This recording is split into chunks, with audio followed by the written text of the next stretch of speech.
أما بعد فأعوذ بالله من الشيطان الرجيم بسم الله الرحمن الرحيم فأما من ثقلت موازينه فهو في عيشة راضية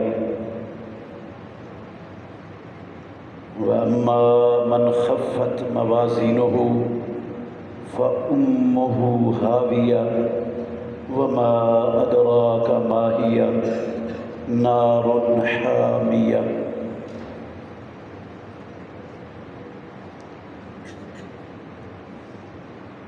رہا وہ شخص جس کے نیک اعمال کا پلڑا بھاری ہو گیا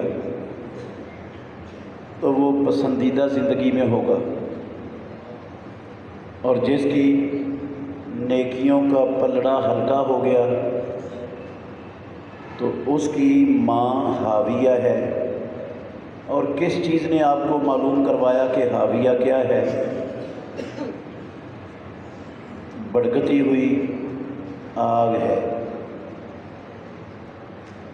عزیز بھائیوں، ایک شخص صبح سے لے کر شام تک محنت کرتا ہے، مزدوری کرتا ہے، سارا دن کھپاتا ہے اپنے آپ کو، شام کو جو اسے مزدوری ملتی ہے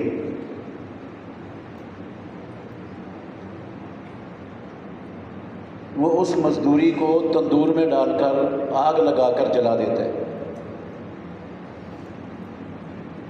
یا وہ ملازم ہے، پورا مہینہ 12 گھنٹے ڈیوٹی دیتا ہے،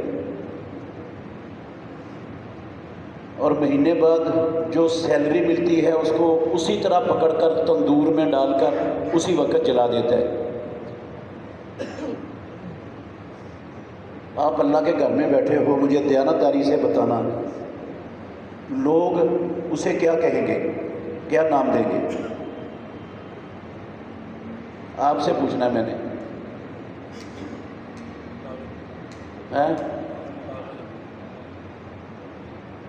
پاگل کہیں گے لوگ، بیوقوف کہیں گے، ایسا ہی ہے نا؟ یا آپ کو اختلاف ہے امیر صاحب کے جواب سے؟ بولتے نہیں یار، پتہ نہیں میں کھانے نہیں لگا آپ کو، ایک مسئلہ سمجھانا چاہتا ہوں، بس کوئی جواب دے دو تھوڑا سا یار۔